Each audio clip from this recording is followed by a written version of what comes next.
semuanya. Bertemu lagi dalam mata kuliah biomedis. Pada kesempatan kali ini kita akan membicarakan tentang pemeliharaan alat-alat medis, ya.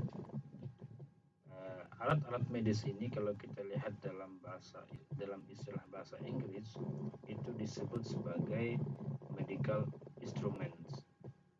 Yang mana medical instrument ini cakupannya itu lebih luas daripada alat-alat kedokteran dan juga alat-alat keperawatan.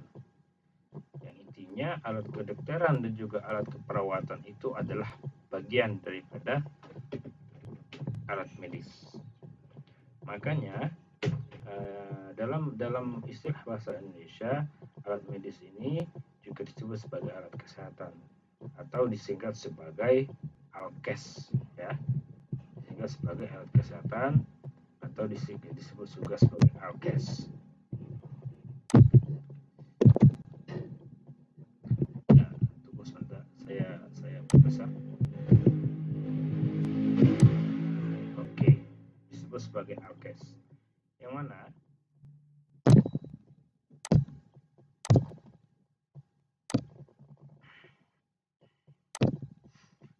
ALKES ini itu bisa kita perluaskan lagi, dilihat dari fungsinya, yang mana jika ingin lebih lengkap lagi, ALKES ini ditambahkan dengan alat-alat untuk penyelidikan, sehingga namanya berubah, tidak hanya alat-alat medis atau alat-alat kesehatan tetapi juga disebut sebagai alat kesehatan dan penyelidikan. Oke.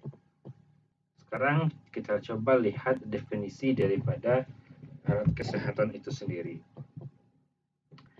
Dari berbagai sumber, secara umum, alat kesehatan itu didefinisikan sebagai instrumen aparatus.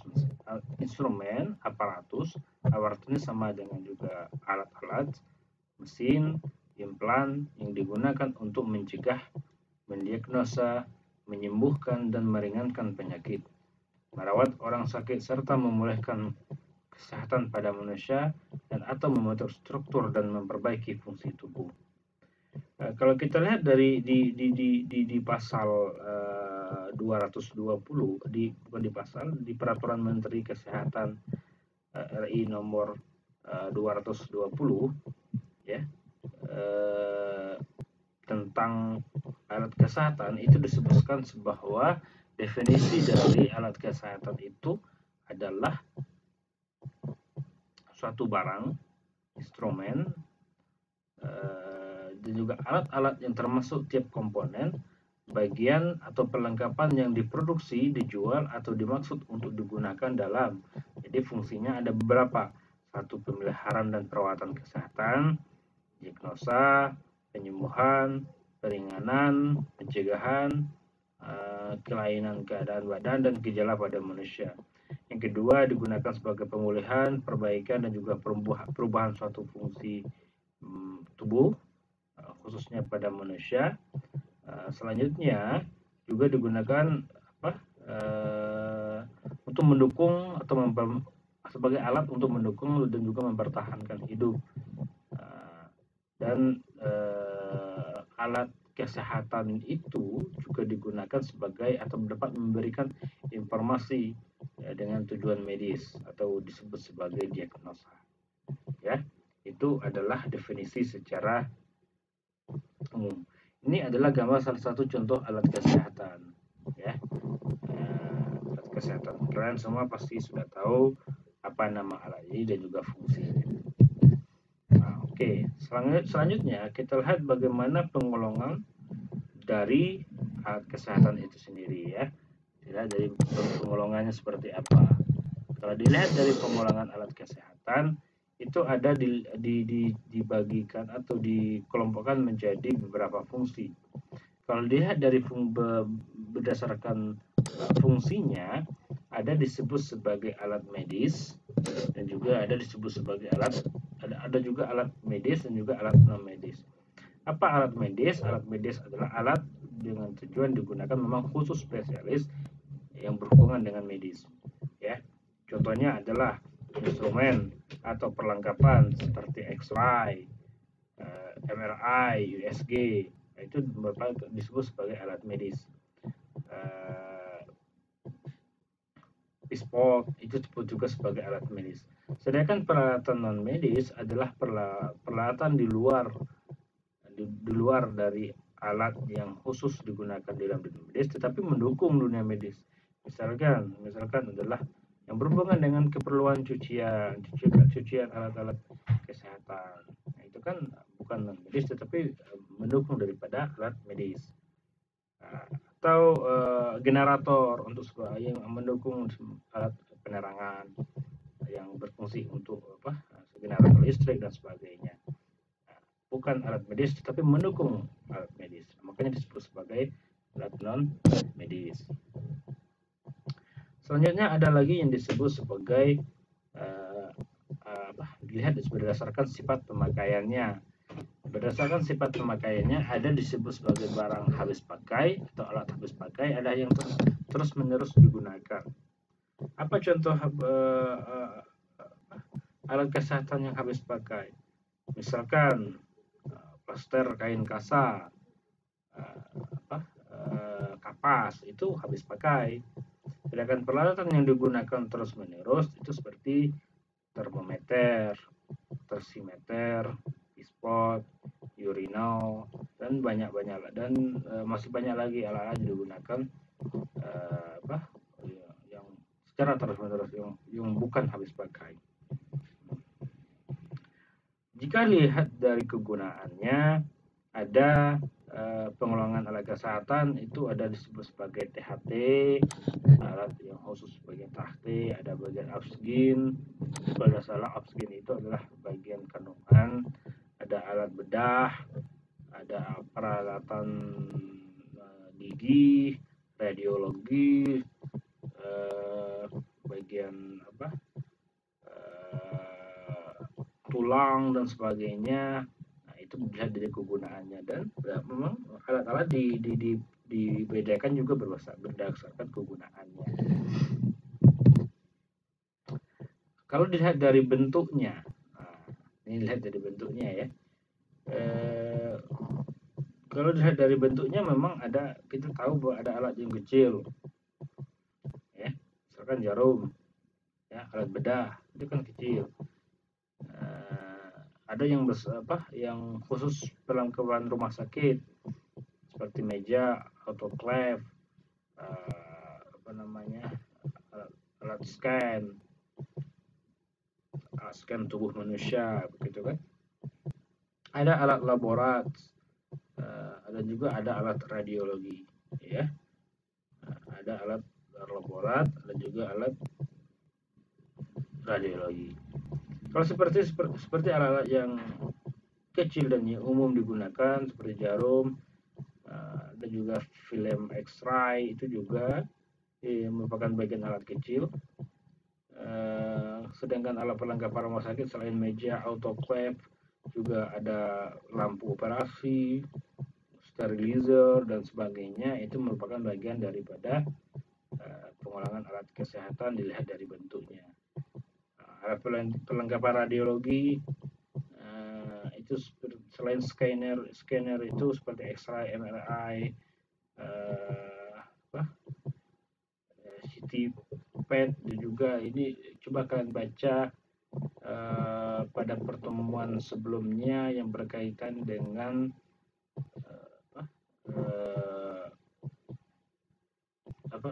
salah satu pidato guru besar daripada UGM yang setelah saya bagikan pada Agun Almodo pada pertemuan sebelumnya, yang berhubungan dengan apa itu MRI, PET, atau dilihat dari fisika. Begitu.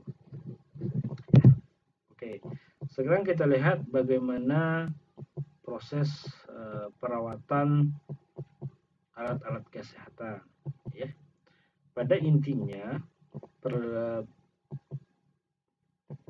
perawatan alat-alat kesehatan ini tujuannya adalah agar alat kesehatan ini, ya, perawatan alat kesehatan agar alat kesehatan ini selain awet dan juga tidak memberikan efek buruk pada kesehatan manusia. Kenapa saya bilang tidak memberikan efek buruk pada kesehatan manusia? Apabila kita membuang bekas-bekas alat kesehatan tidak sesuai dengan prosedur, itu akan menyebabkan efek buruk pada kesehatan tubuh manusia. Misalkan jarum suntik kita buang sembarang saja, bisa saja terinjak oleh kaki kita. Atau alat-alat kimia yang alat-alat kimia yang bersifat keras itu bisa menyebabkan jika tersentuh tubuh atau bagian kulit manusia menjadi lepuh. Jadi penting adanya pemahaman perawatan macam-macam alat kesehatan, ya. Jadi dalam perawatan alat kesehatan itu sendiri itu bisa dilihat dari berbagai sudut pandang. Yang pertama, ada disebut sebagai perawatan alat-alat elektronika. Karena salah satu komponen penting daripada alat kesehatan itu adalah bersifat elektronik, ya, bersifat elektronik. Perawatan alat elektronika, ya, perawatan alat elektronika itu kita tahu bahwa alat elektronika ini agak peka terhadap goncangan, maka kita harus menghindari dari goncangan. Artinya tempatnya itu harus bersifat seimbang, statis, ya. Jadi agar terhindar dari goncangan, karena ketika suatu alat elektronika seperti termometer itu sendiri atau alat-alat lainnya, ketika terkena goncangan itu dapat mempengaruhi, yang pertama, kualitas daripada alat. Kedua, itu kalibrasi alat-alat yang untuk mengukur segala sesuatu seperti suhu tubuh, seperti tensimeter, sebagainya, itu dapat berubah atau dapat merusak daripada kalibrasi dari alat itu sendiri. Yang kedua, hindari peralatan dari medan magnet. Nah, sama, karena misalkan yang berhubungan dengan alat-alat ukur itu jarum-jarum penunjuk daripada alat ukur itu kalau ada medan magnet itu akan tidak teratur lagi. Yang ketiga, itu menyediakan prosedur. Jadi dalam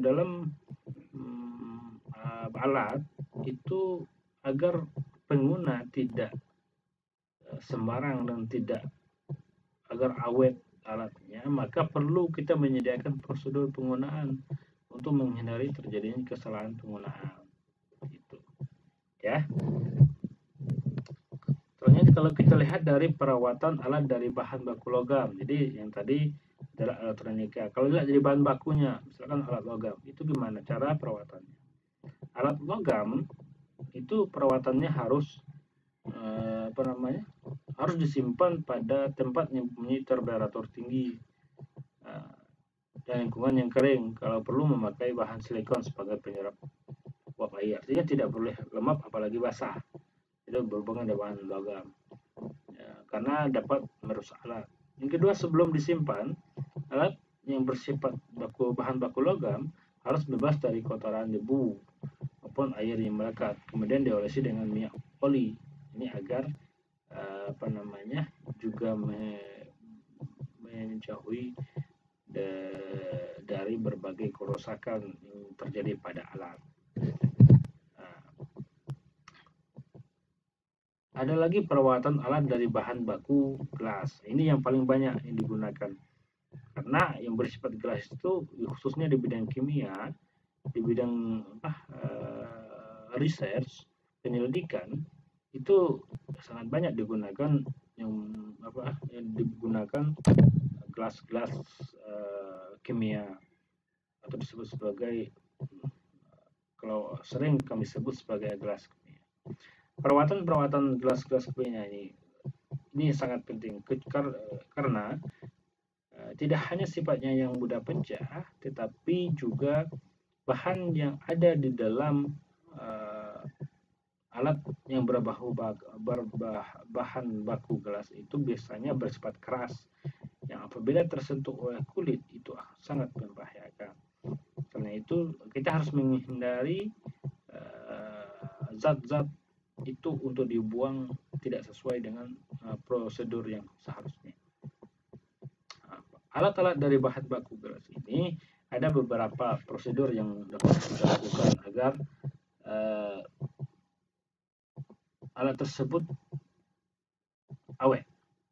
Yang pertama, penyimpanan harus dilakukan pada suhu berkisar 27-30 derajat Celcius. Ya. Yang kedua, ruang tempat penyimpanan diberi bahan silikon.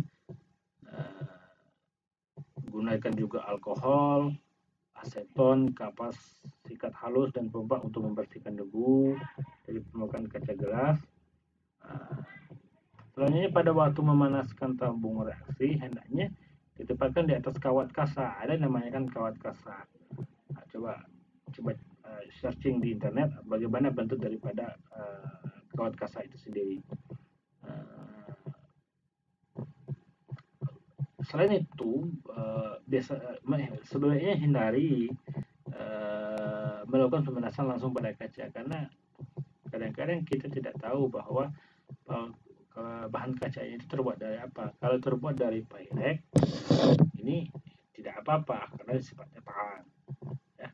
Tapi kalau tidak, kita harus menggunakan kasa sebagai bahan alas daripada pemanasan.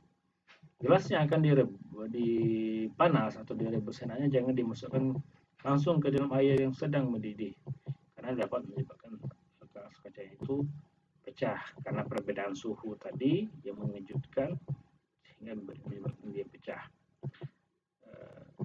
Yang terakhir, yang mungkin yang perlu kita lakukan adalah membersihkan bahan atau kotoran dari gelas sebaiknya segera setelah dipakai. Jangan menunggu lama. Kalau menunggu lama, bisa saja zat-zat yang terdapat dalam kaca tersebut telah menempel pada kaca sehingga sulit untuk dibersihkan. Ya, nah, itu adalah cara perawatan alat dari bahan baku gelas. Selanjutnya, biasanya kalau kita lihat di ruang operasi, video-video operasi, sebelum melakukan operasi, alat-alat itu harus disterilisasi dulu untuk mencegah adanya kuman atau bakteri atau virus yang menempel pada alat-alat kesehatan seperti gunting, seperti pisau bedah, dan sebagainya. Apa itu sterilisasi? Sterilisasi merupakan suatu proses di mana kegiatan ini bertujuan untuk membebaskan alat atau bahan dari berbagai macam mikroorganisme, ya, atau menyebabkan dia steril. Tujuannya apa? Yang pertama adalah untuk membebaskan alat dari kuman. Yang kedua, untuk mencegah terjadinya infeksi, silang, dan penularan penyakit dari seorang ke orang lain. Yang ketiga, memelihara peralatan dalam kondisi siap pakai. Perlu diperhatikan bahwa ada beberapa alat kesehatan yang tidak bisa digunakan berulang-ulang atau hanya digunakan atau bersifat habis pakai. Karena ketika digunakan berulang-ulang, apalagi dari satu pasien ke pasien lain, itu bisa menyebabkan penularan penyakit. Contohnya alat suntik, itu tidak bisa. Itu harus hanya satu orang, satu alat. Nah, gitu. Yang jarum suntik itu sendiri, itu tidak bisa digunakan pada dua manusia. Cara sterilisasi itu seperti apa? Secara fisik dapat dilakukan dengan pemanasan basah. Secara mekanik dapat dengan penyaringan. Secara fisik pemanasan kering bisa juga. Ada secara kimia. Nah, teknik panas basah bisa. Ada teknik ultraviolet bisa, dan masih banyak teknik-teknik lain agar benda atau alat kesehatan kita itu bersifat steril. Saya ingatkan kepada kalian semua bahwa tujuan dari kita memahami ini adalah mengetahui prosedur-prosedur pemeliharaan alat.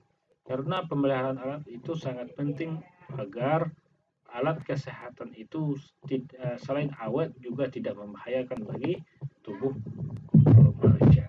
Ya. Jika ada pertanyaan silakan ajukan di kolom komentar Edmodo atau YouTube.